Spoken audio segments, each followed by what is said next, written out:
There is a reason why the Japanese Navy decided to create the colossal Musashi. The production and industrial potential of Japan fell far behind that of the United States, and they understood well that they had no chance of winning a naval arms race going face-to-face with their rivals. To compensate for this gap, Japan sought a venturous plan to compensate lack of quantity with quality. Their plan was to develop superior technology, to construct a battleship wielding guns with a caliber of 46 centimeters, a size never before seen in history.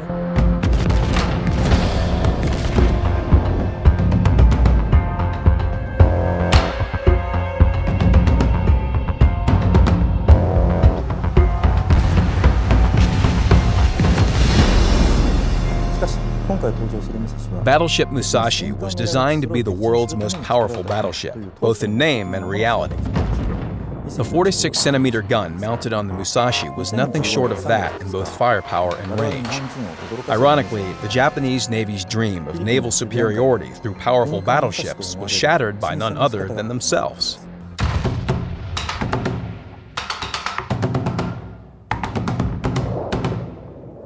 In 1944, Musashi underwent modification to install more anti-aircraft armaments. Secondary guns on both sides of the ship were dismounted to make space for equipping as much anti-aircraft guns as possible. You may recognize this design as the one seen on Battleship Yamato in World of Warships.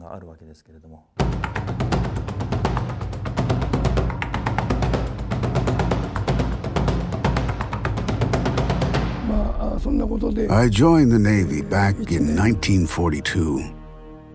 Back then, everyone was expected to enroll in the military around the age of 20 and take part in the war.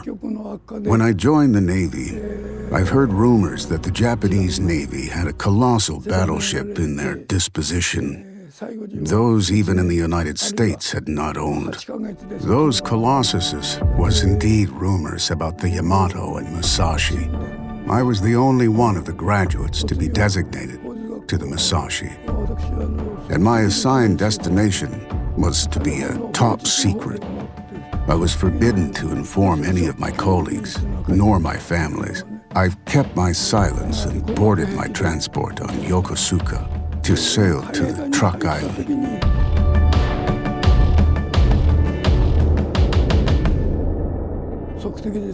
I was posted on the 5th Division in charge of anti-aircraft guns. My duty was to assist the commander in directing the anti-aircraft armaments placed on the starboard side of the bridge. I learned to operate the range during my training, so I was appointed to this important role, even in my young age.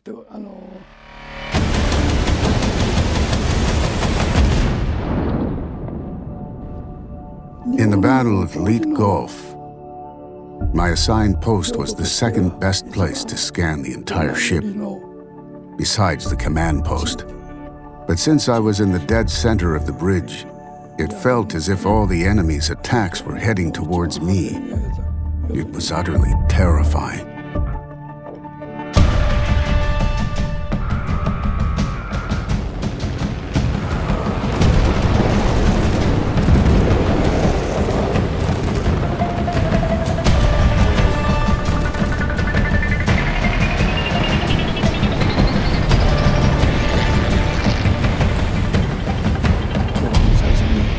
During the enemy aerial attack in the Sibuyan Sea,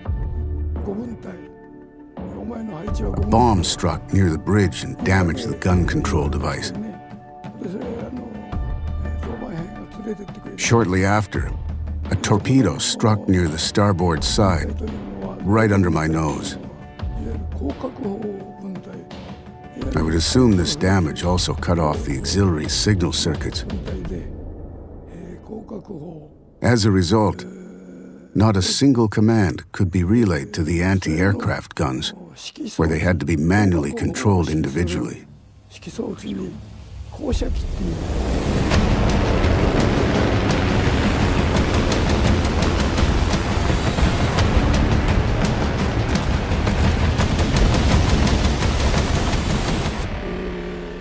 Until the afternoon, the Musashi was hit with 5 aerial raids in total.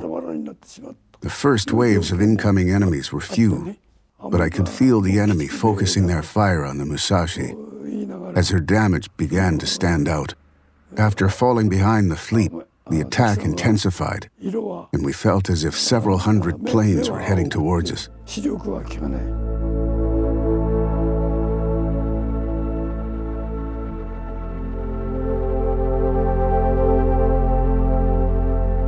After being hit with the fifth raid, Musashi's portside bow was dipping in and out towards the water. The slope gradually became steeper, and stern side of the ship was starting to rise. We have tried to compensate the tip by latching off the port side anchor. No matter how hard we tried, the slant was getting worse. By night, all crew on board were ordered to assemble above deck, which meant we were going to prepare for evacuation. By this time, many survivors climbed out from inside the hull and gathered on the deck. They were shocked to see the Musashi's deck riddled with holes and the bridge in ruins. Majority of the crews on board had no way of knowing the Musashi's condition.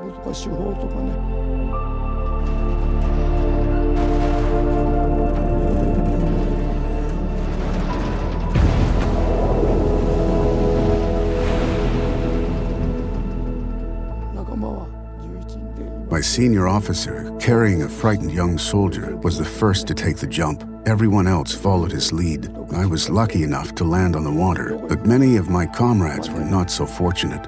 I've heard many were torn with the sharp edges of the shell holes. Later, I was rescued by the destroyer of Hamikaze's cutter boat. I have later learned that out of the 11 men in my squad, 9 survived. My senior officer and the young soldier with him were deemed missing in action. 行けばすぐもう秘密が